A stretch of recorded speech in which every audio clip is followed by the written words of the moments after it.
tan instantáneo como una fotografía, la inmortalidad del momento, el pasado, el presente y el futuro de una imagen. Valentín Fargnoli recorre el país con su cámara y su trípode montado en una bicicleta. Un fotógrafo ambulante fabricando recuerdos, imágenes para siempre imborrables.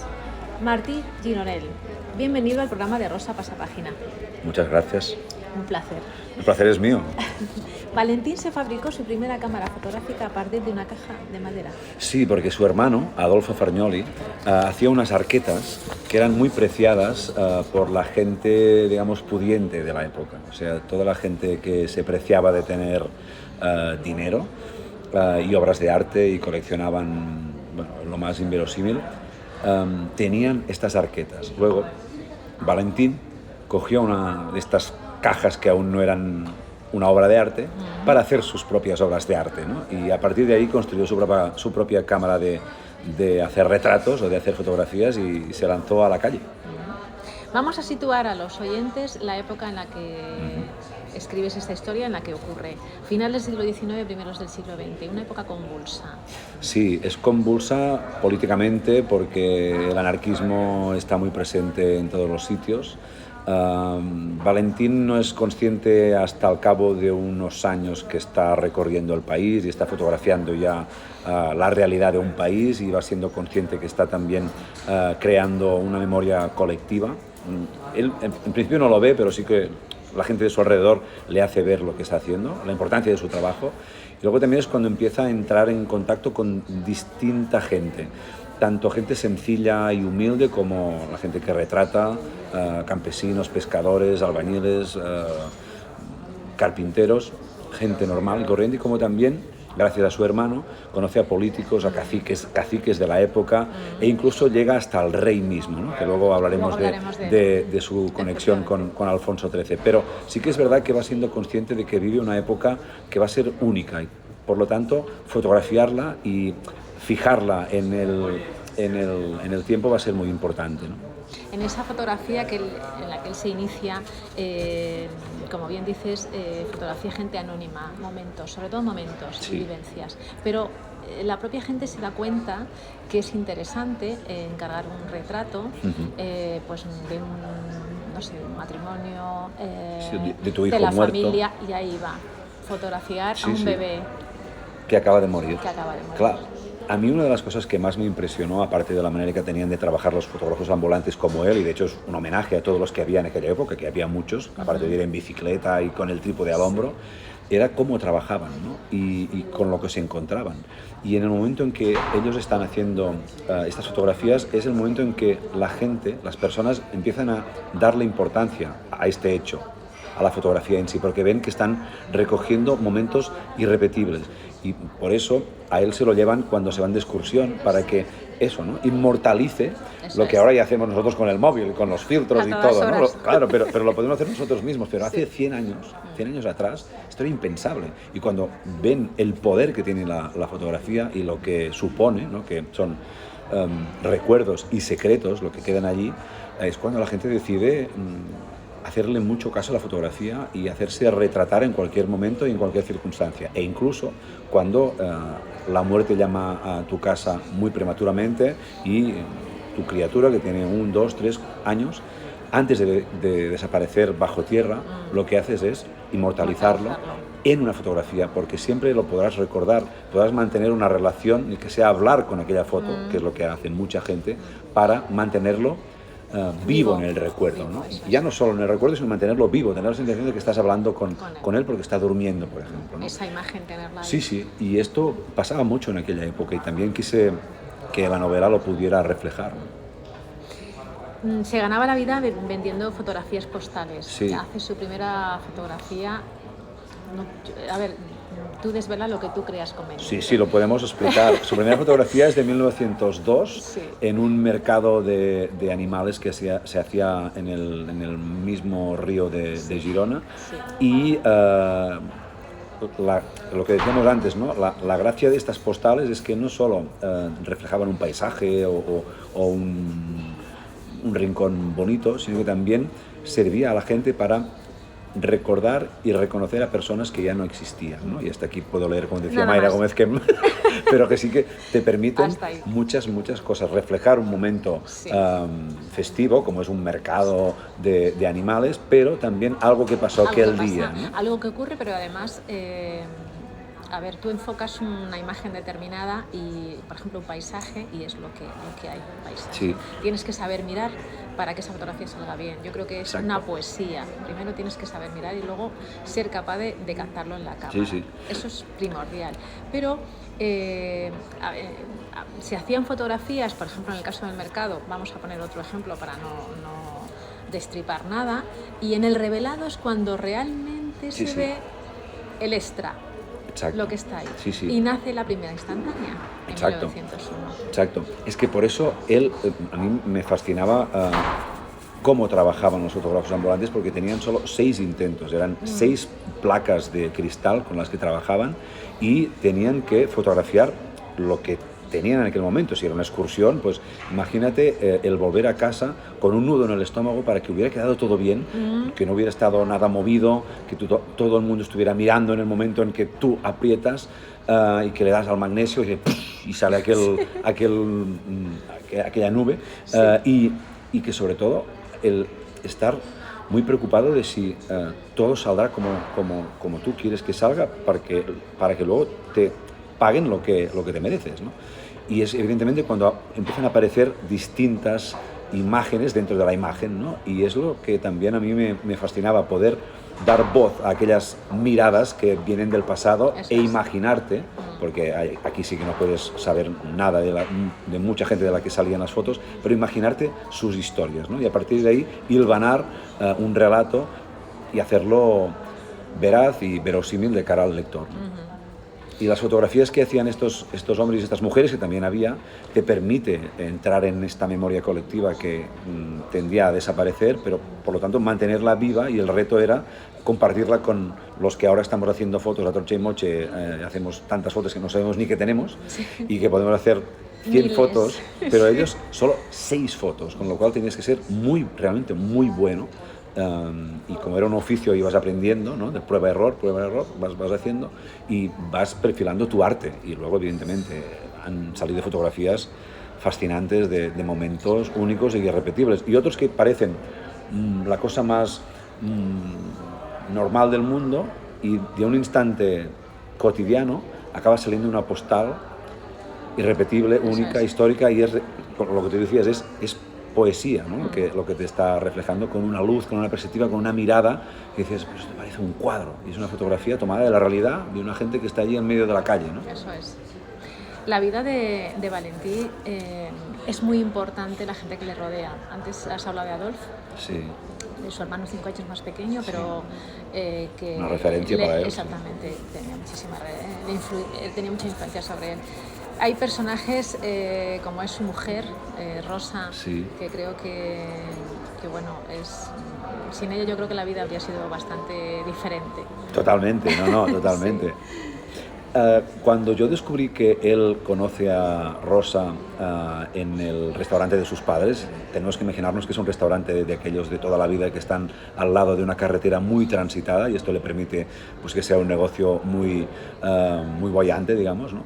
Pero que a partir de allí, bueno, se conocen y empiezan una relación que a mí me ha gustado mucho poderla escribir y describir a partir de fotografías y a partir también de la conexión con un libro que es Solitud, de Víctor Català, que te permite también recuperar y visitar toda una serie de paisajes que forman parte de aquella novela, ¿no? Y que hay mucha gente que los tiene muy presentes, ¿no? Primero y antes que nada, Rosa, ¿no? Su mujer, y es muy significativo que uno de sus primeros regalos sea precisamente fotografías de estos paisajes que ella tiene tan interiorizados y que tan ha disfrutado leyendo una novela, ¿no? Por lo tanto, era reivindicar el papel de esta mujer, el papel de una novela escrita por una mujer con un seudónimo de hombre masculino, y reivindicar toda una época también a partir, otra vez, de las fotografías, y cómo un viaje de novios se puede hacer a partir de un relato y de un recorrido literario, digamos, ¿no? En aquella época. La verdad es que la historia de Rosa es muy es muy bonita. Yo creo que una emprendedora también de la sí, época. Sí, además ayuda muchísimo en la economía familiar, porque Totalmente. Claro, la fotografía era según el encargo, según... Sí, sí. Y bueno. Suerte de su Singer y su máquina de coser y de sus diseños, porque es cierto que ella hizo el vestido para Esperanza Bru, que fue la primera directora de la Biblioteca Pública de Girona, que se inaugura en aquellos años, y que tiene también una relación muy, muy bonita y que también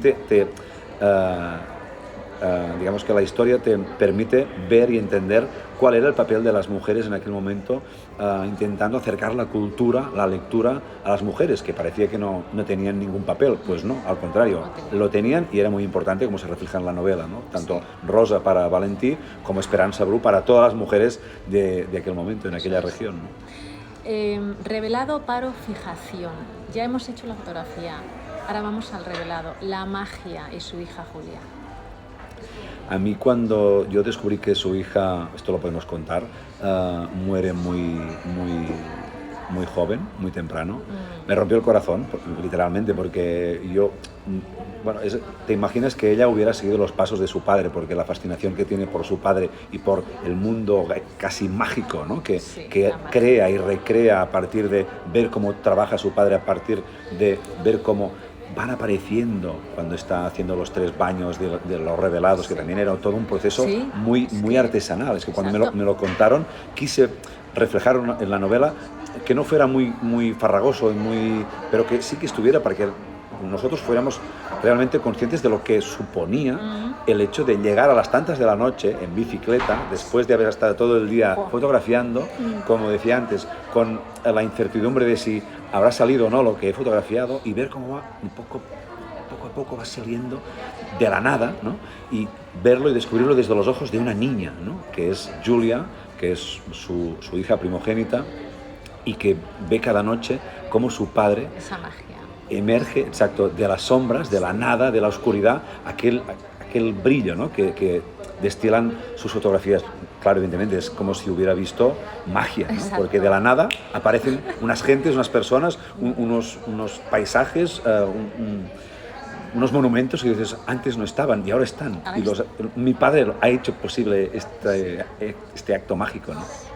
Hablábamos al principio de la época en la que estaba situada esta historia, en la que ocurre.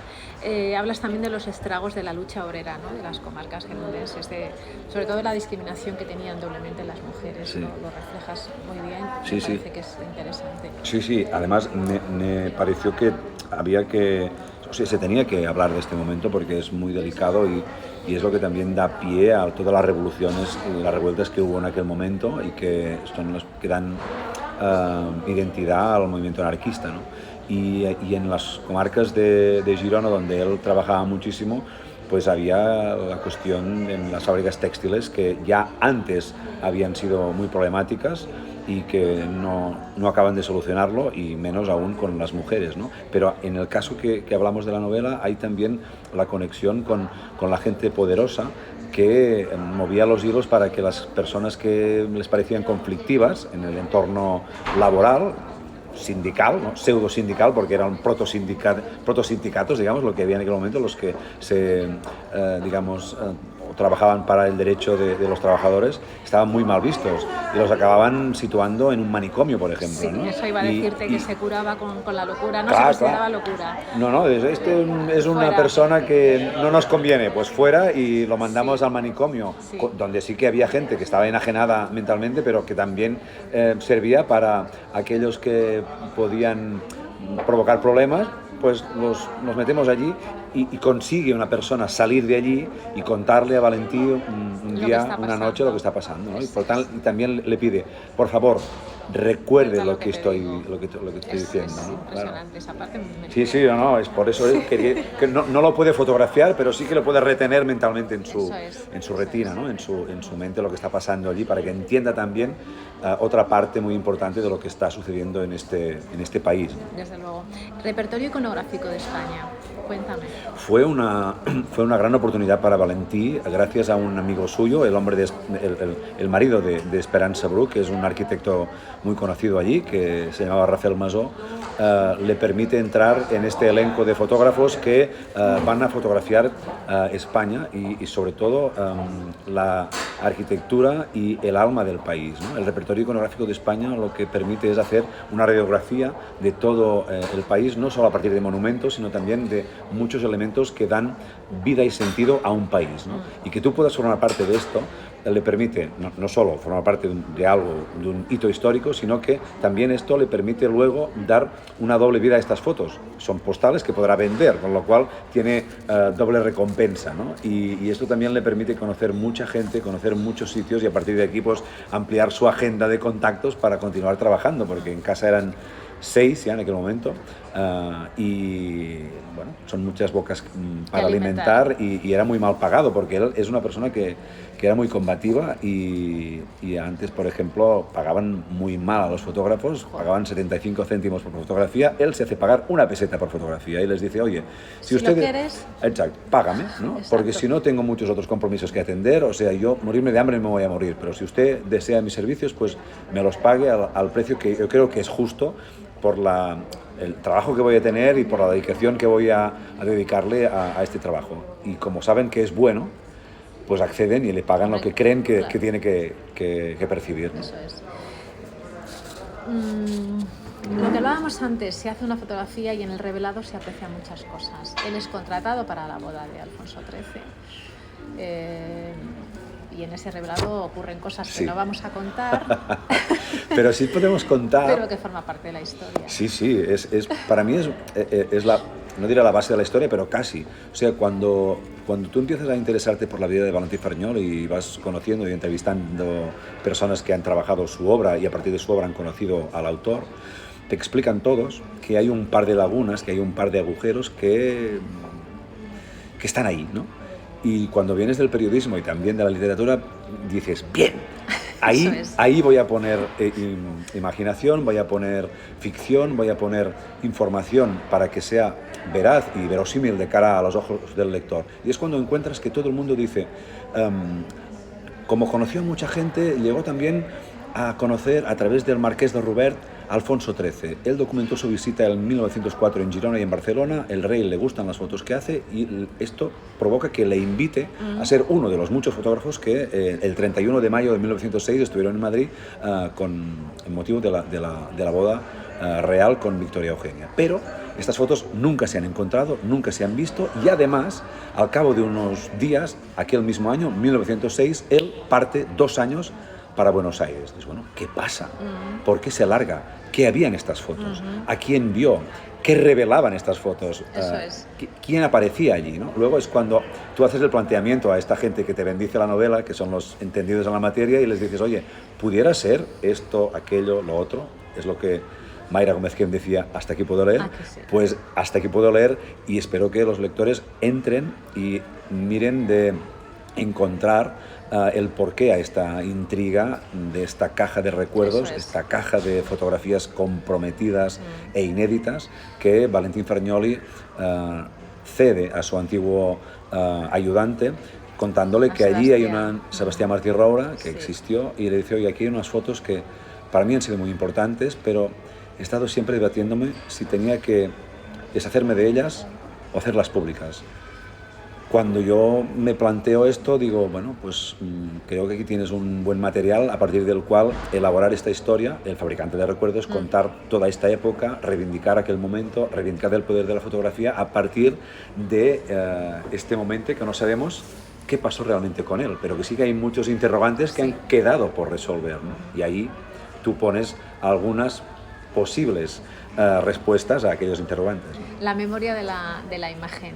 Tenemos que terminar, pero yo también invito a que lean, a que se adentren, a que sepan qué hay detrás de esas fotografías, de todas. Y es verdad que lo que te transmite una imagen, la labor es la del fotógrafo. Sí, totalmente. Porque tiene que saber mirar, si no, da igual.